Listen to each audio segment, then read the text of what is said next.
आशा करता हूँ आप सभी स्वस्थ होंगे। मेरा नाम है सुभाष और मेरे यूट्यूब चैनल पर आपका स्वागत है।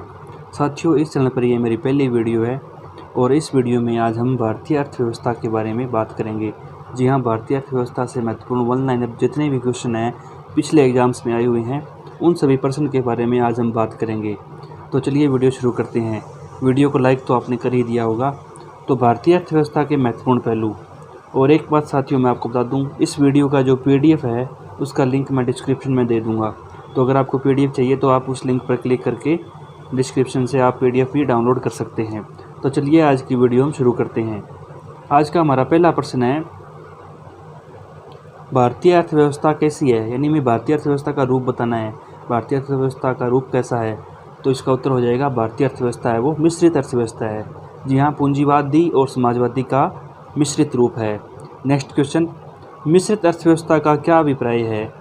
तो मिश्रित अर्थव्यवस्था का अभिप्राय है, इसका उत्तर हो जाएगा सरकारी एवं निजी क्षेत्र का सहअस्तित्व। जी हाँ, जहाँ सरकारी और निजी क्षेत्र है वो मिलकर कार्य करते हैं, वह अर्थव्यवस्था मिश्रित अर्थव्यवस्था होती है।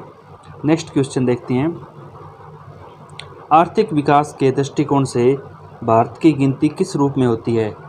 तो इसका उत्तर हो जाएगा विकासशील राष्ट्र के रूप में। आर्थिक विकास के दृष्टिकोण से भारत की गिनती है वो विकासशील राष्ट्र के रूप में होती है। अगला क्वेश्चन, भारतीय अर्थव्यवस्था का कौन सा क्षेत्र सकल राष्ट्रीय उत्पाद में सबसे अधिक योगदान करता है? तो इसका उत्तर हो जाएगा तृतीय क्षेत्र। जी हाँ, तृतीय क्षेत्र है वो भारतीय अर्थव्यवस्था में सकल राष्ट्रीय उत्पादन में सबसे अधिक योगदान करता है। अगला क्वेश्चन देखते हैं, बंद अर्थव्यवस्था कौन सी अर्थव्यवस्था होती है? तो बंद अर्थव्यवस्था वह अर्थव्यवस्था होती है जिसमें न तो आयात होता है और न ही निर्यात होता है। जी हाँ, कोई देश है वो अगर न किसी से आयात करता है और न किसी से निर्यात करता है कोई सामान, तो वो अर्थव्यवस्था है वो बंद अर्थव्यवस्था होती है। अगला क्वेश्चन, ऐसी अर्थव्यवस्था को क्या कहते हैं जिसका शेष विश्व से कोई संबंध नहीं होता? तो इसका उत्तर हो जाएगा समृद्ध या बंद अर्थव्यवस्था। जी हाँ, वो विश्व से न तो कोई सामान लेते हैं और न कोई देते हैं, यानी आयात निर्यात उनका बंद होता है, तो उसे समृद्ध या बंद अर्थव्यवस्था कहते हैं। वीडियो को लाइक जरूर कर दीजिएगा। नेक्स्ट क्वेश्चन, भारत की अर्थव्यवस्था को परिभाषित किया जाए तो क्या सत्य होगा? तो इसका उत्तर हो जाएगा एक श्रम आधिक्य वाली अर्थव्यवस्था। जी हाँ, भारत की अर्थव्यवस्था है वो एक श्रम आधिक्य वाली अर्थव्यवस्था है, क्योंकि भारत में जो श्रम शक्ति है वो बहुत ज़्यादा है और जो कार्य है वो बहुत कम है। तो भारत की अर्थव्यवस्था है वो अगर परिभाषित किया जाए तो एक श्रम आधिक्य वाली अर्थव्यवस्था के रूप में हम परिभाषित कर सकते हैं। नेक्स्ट क्वेश्चन, किसी देश का आर्थिक विकास किस पर निर्भर करता है? तो इसका उत्तर हो जाएगा प्राकृतिक संसाधन, पूंजी निर्माण, बाजार के आकार आदि पर। किसी देश का आर्थिक विकास है वो प्राकृतिक संसाधन, पूंजी निर्माण और बाजार के आकार आदि पर निर्भर करता है। नेक्स्ट क्वेश्चन, क्वेश्चन नंबर 9, वैश्वीकरण यानी ग्लोबलाइजेशन का क्या अर्थ होता है? तो इसका उत्तर हो जाएगा घरेलू अर्थव्यवस्था का वैश्विक अर्थव्यवस्था के साथ एकीकरण। जी हाँ, किसी देश की अर्थव्यवस्था जब ग्लोबल यानी पृथ्वी पर अन्य देश है उसके साथ जुड़ जाती है तो उसे हम ग्लोबलाइजेशन या वैश्वीकरण कहते हैं। अगला क्वेश्चन, वैश्वीकरण की प्रक्रिया से क्या अभिप्राय है? तो इसका उत्तर हो जाएगा अंतर्राष्ट्रीय व्यापार में बाधाओं को समाप्त करना। जी हाँ, वैश्वीकरण की प्रक्रिया से अभिप्राय है वो अंतर्राष्ट्रीय व्यापार में बाधाओं को समाप्त करना। नेक्स्ट क्वेश्चन, भारतीय अर्थव्यवस्था के संबंध में वैश्वीकरण के क्या अर्थ हैं? तो इसका उत्तर हो जाएगा दूसरे देशों के साथ आर्थिक संबंधों पर लगे प्रतिबंधों को यथासंभव कम से कम करना। जी हाँ, जो भारत की अर्थव्यवस्था है शुरू में वो वैश्वीकरण से बहुत दूर थी, लेकिन 1991 में जब उदारीकरण का दौर आया, 1991 में जब उदारीकरण का दौर आया तो इसमें वैश्वीकरण भारतीय अर्थव्यवस्था का हो गया और दूसरे देशों के साथ आर्थिक संबंध है वो मजबूत हुए और दूसरे देशों की कंपनियों को भारत में इन्वाइट किया गया व्यापार करने के लिए। अगला क्वेश्चन, क्वेश्चन नंबर 12, भारत की कुल श्रम शक्ति का लगभग कितना भाग कृषि में लगा हुआ है? तो इसका उत्तर हो जाएगा 54%। जी हाँ, 54% भाग है वो भारत का कृषि क्षेत्र में लगा हुआ है। अगला क्वेश्चन, भारत में अधिकतर बेरोजगारी का रूप कौन सा है? तो इसका उत्तर हो जाएगा संरचनात्मक। अगला क्वेश्चन, भारत में बेरोजगारी के आंकड़े एकत्रित एवं प्रकाशित कौन करता है? तो इसका उत्तर हो जाएगा NSSO यानी नेशनल सैंपल सर्वे ऑफिस। जी हाँ, नेशनल सैंपल सर्वे ऑफिस है वो भारत में बेरोजगारी के आंकड़े है वो एकत्रित करता है और उनको प्रकाशित करता है। नेक्स्ट क्वेश्चन, भारत में किस किस किस्म की बेरोजगारी पाई जाती है?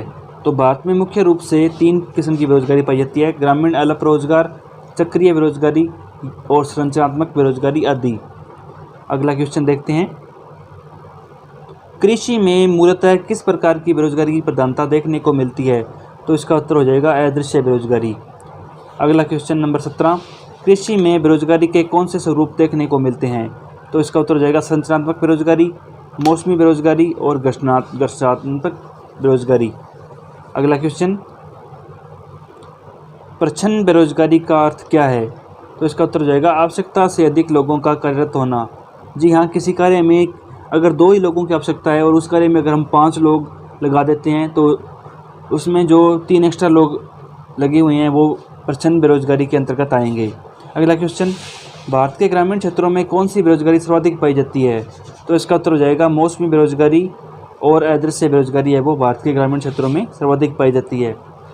अगला क्वेश्चन देखते हैं, वर्तमान समय में देश में किस प्रकार की बेरोजगारी की समस्या बहुत गंभीर बनी हुई है? तो इसका उत्तर हो जाएगा शिक्षित बेरोजगारी।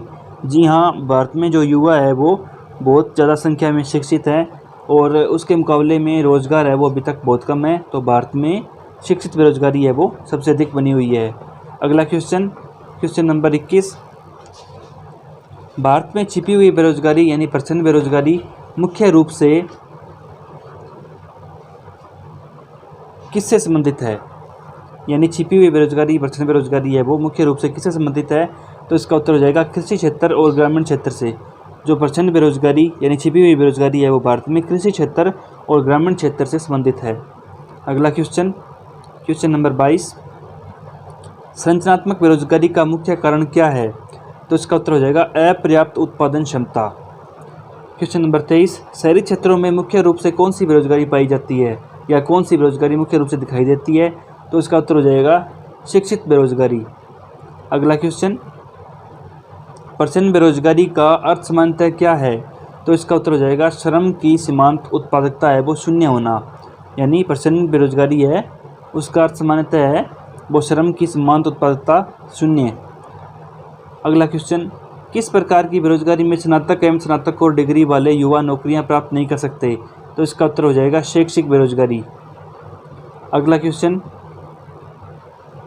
वह कौन सी बेरोजगारी है जब लोगों को वर्ष के कुछ महीनों के दौरान रोजगार नहीं मिल पाता है?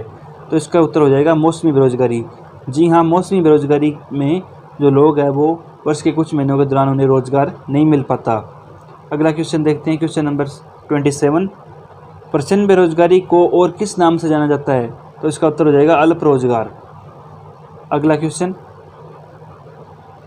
प्रच्छन्न बेरोजगारी किसकी एक मुख्य विशेषता है? तो इसका उत्तर हो जाएगा कृषि की।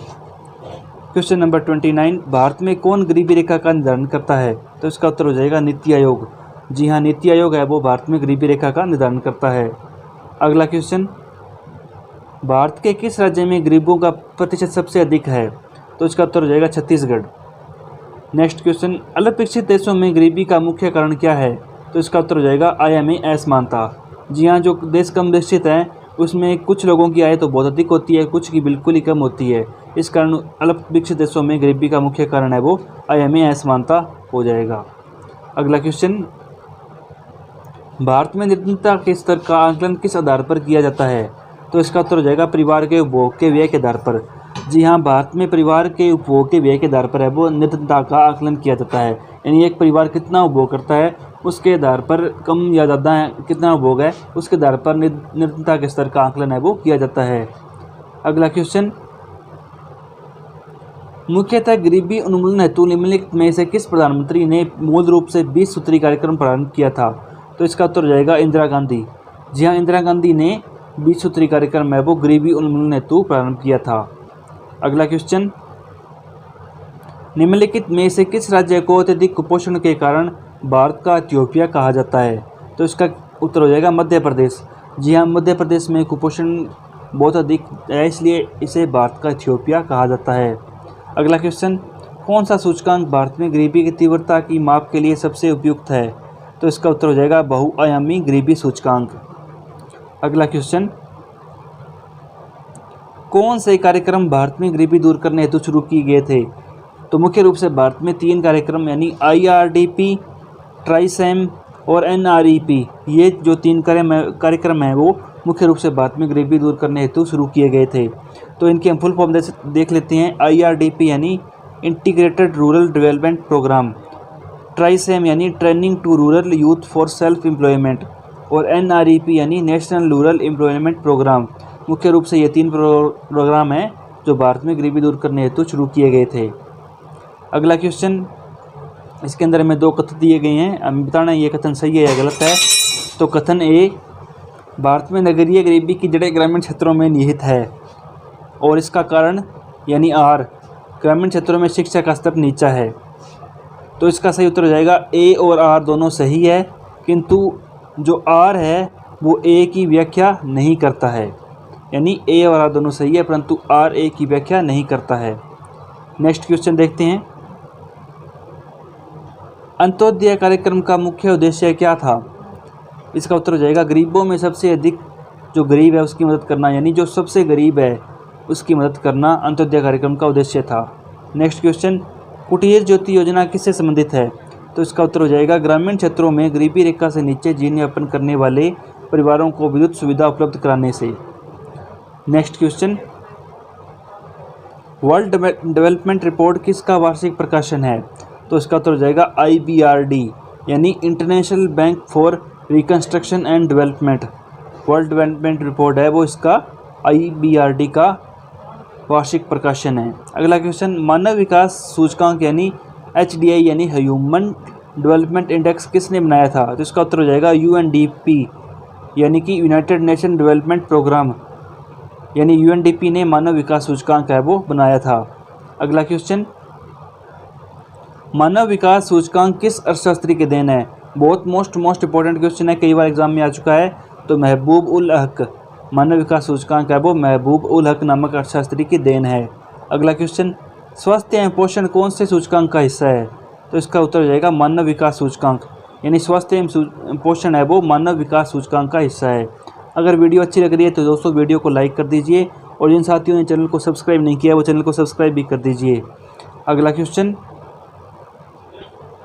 मानव विकास सूचकांक का आधार क्या है? तो इसका उत्तर हो जाएगा स्वास्थ्य, शिक्षा और जीवन स्तर। जी हाँ, मानव विकास सूचकांक का आधार है वो स्वास्थ्य, शिक्षा और जीवन स्तर है। क्वेश्चन नंबर 45, राज्य स्तरीय मानव विकास रिपोर्ट जारी करने वाला प्रथम राज्य कौन सा है? तो इसका उत्तर हो जाएगा मध्य प्रदेश। नेक्स्ट क्वेश्चन, संयुक्त राष्ट्र विकास कार्यक्रम यानी UNDP की मानव विकास रिपोर्ट की तर्ज पर भारत की पहली विकास रिपोर्ट कब जारी की गई? तो इसका उत्तर हो जाएगा अप्रैल 2001, यानी संयुक्त राष्ट्र द्वारा मानव विकास रिपोर्ट है उसकी तर्ज पर भारत सरकार द्वारा पहली विकास रिपोर्ट है वो अप्रैल 2001 में जारी की गई। अगला क्वेश्चन, UNDP की मानव विकास रिपोर्ट में भारत को किस श्रेणी में रखा गया है?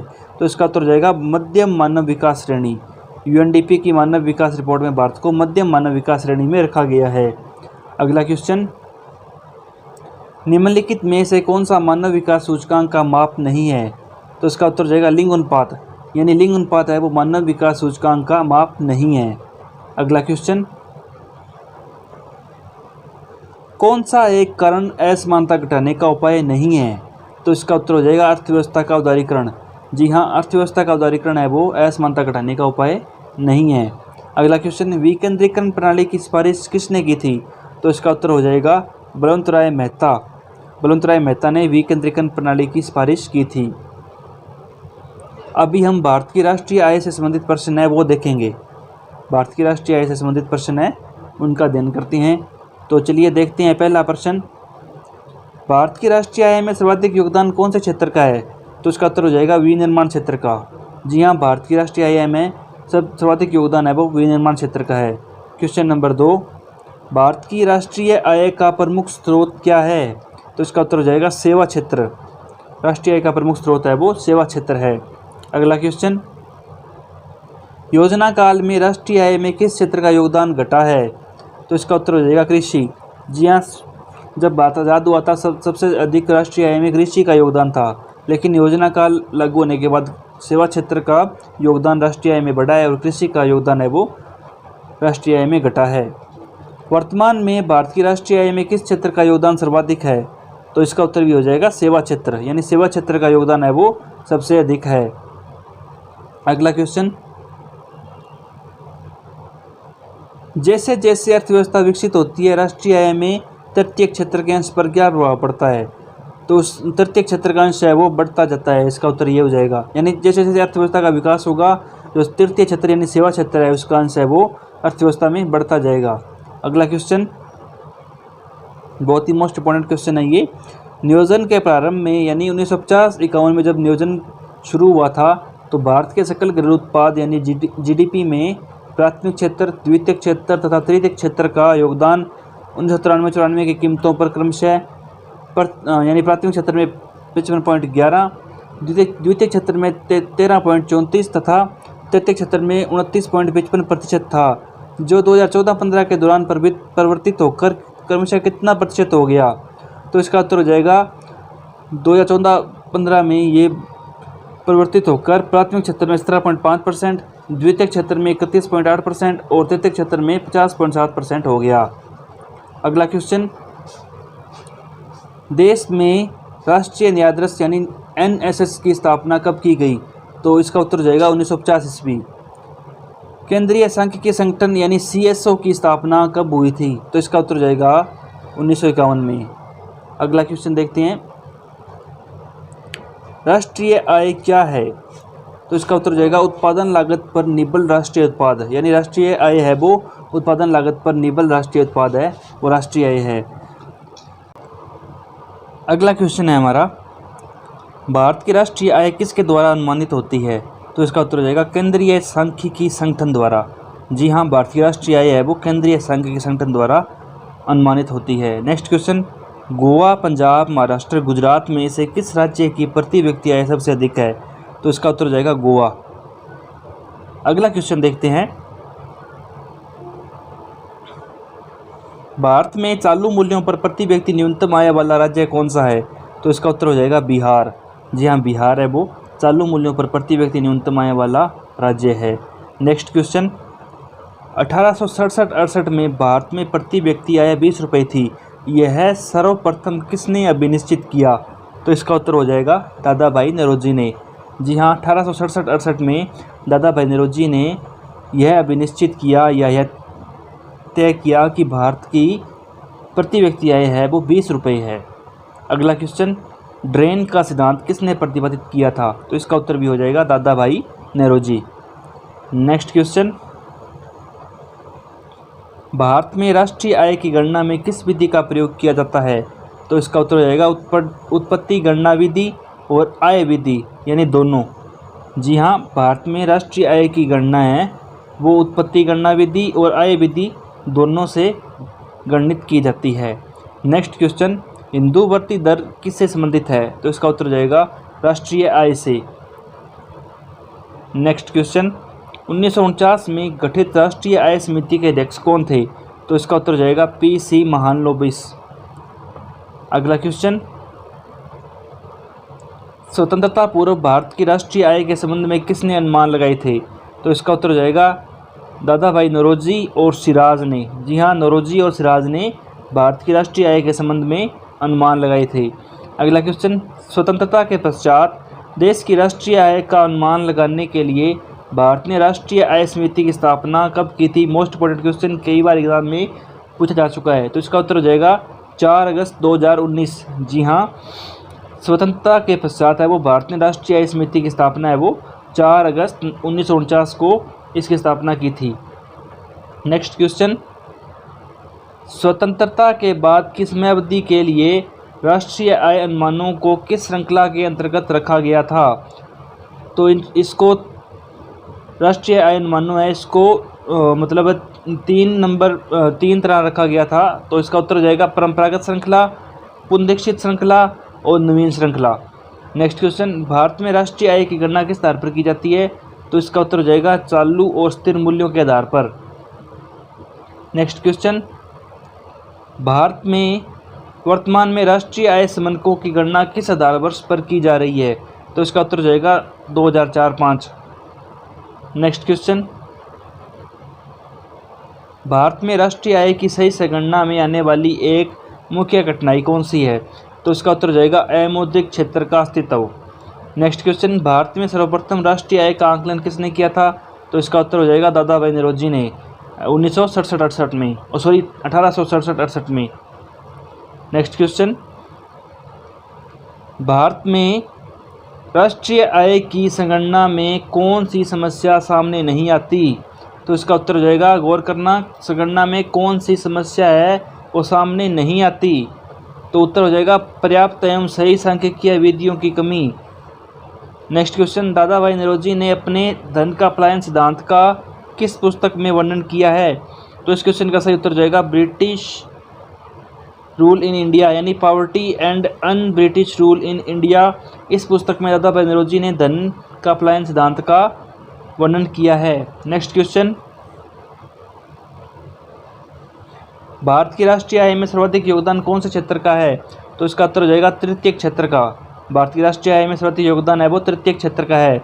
नेक्स्ट क्वेश्चन, भारत की राष्ट्रीय आय में किस क्षेत्र का योगदान सबसे कम है? तो इसका उत्तर हो जाएगा प्राथमिक क्षेत्र। प्राथमिक क्षेत्र का योगदान है वो सबसे कम है। नेक्स्ट क्वेश्चन, भारत में राष्ट्रीय आय की गणना निम्नलिखित में से किसके द्वारा की जाती है? इसका उत्तर हो जाएगा केंद्रीय सांख्यिकी संगठन। नेक्स्ट क्वेश्चन, किसी देश की आर्थिक वृद्धि की सर्वाधिक उपयुक्त माप कौन सी है? तो इसका उत्तर हो जाएगा सकल घरेलू उत्पाद यानी जीडीपी। नेक्स्ट क्वेश्चन, राष्ट्रीय आय का परिकलन किस विधि द्वारा नहीं किया जा सकता है?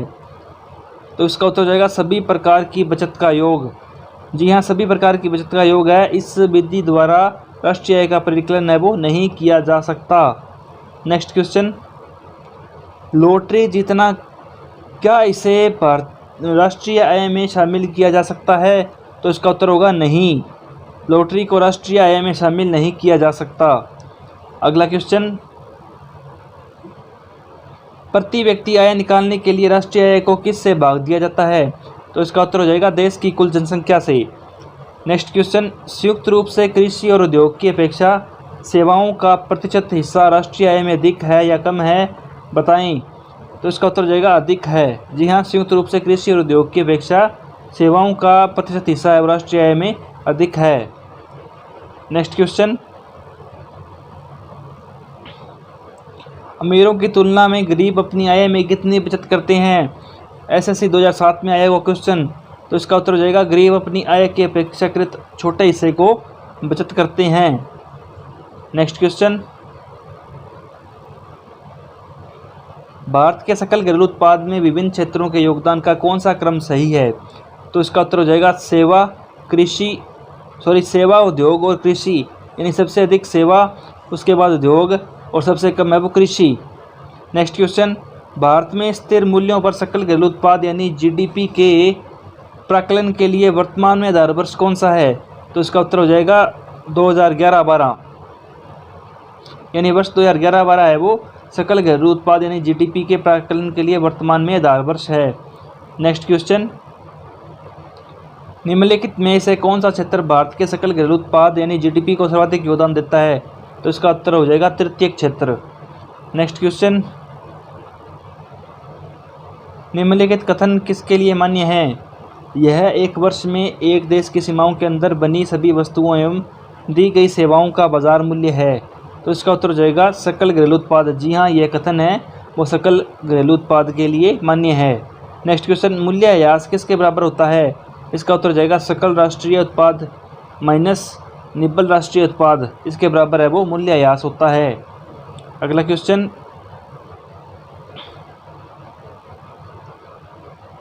निम्नलिखित में से कौन सी राष्ट्रीय आय के मापन की विधि नहीं है? ऑप्शन है हमारे पास मूल्यवर्धित विधि, आय विधि, निवेश विधि या व्यय विधि। तो इस क्वेश्चन का हमारा सही उत्तर जाएगा ऑप्शन नंबर सी, यानी कि निवेश विधि। राष्ट्रीय आय के मापन की विधि है वो निवेश विधि नहीं है। नेक्स्ट क्वेश्चन, राष्ट्रीय आय निकालने के लिए एनएनपी में से किसे घटाया जाता है? तो इसका उत्तर हो जाएगा अप्रत्यक्ष कर, यानी एनएनपी में से अप्रत्यक्ष कर को घटाया जाता है। नेक्स्ट क्वेश्चन, जीएनपी से एनएनपी निकालने के लिए निम्न में से किसको घटाया जाता है? तो इसका उत्तर हो जाएगा ह्रास। जी हाँ, जीएनपी में से एनएनपी निकालने के लिए ह्रास को घटाया जाता है। नेक्स्ट क्वेश्चन, सकल राष्ट्रीय उत्पाद में से मूल्यह्रास घटाने पर क्या प्राप्त होता है? तो इसका उत्तर हो जाएगा निब्बल राष्ट्रीय उत्पाद।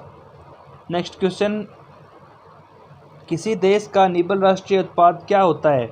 तो इसका उत्तर हो जाएगा सकल घरेलू उत्पाद में से मूल्यह्रास भत्ते घटाकर प्राप्त होने वाली वैल्यू है वो निव्वल राष्ट्रीय उत्पाद होती है। नेक्स्ट क्वेश्चन देखते हैं, आर्थिक विकास का सर्वोच्च सूचकांक कैसे उपलब्ध कराया जाता है? तो इसका उत्तर हो जाएगा प्रतिवर्ष व्यक्ति प्रति आय में वृद्धि द्वारा, प्रतिवर्ष प्रति व्यक्ति आय में वृद्धि द्वारा है वो आर्थिक विकास का सर्वोच्च सूचकांक है वो उपलब्ध कराया जाता है।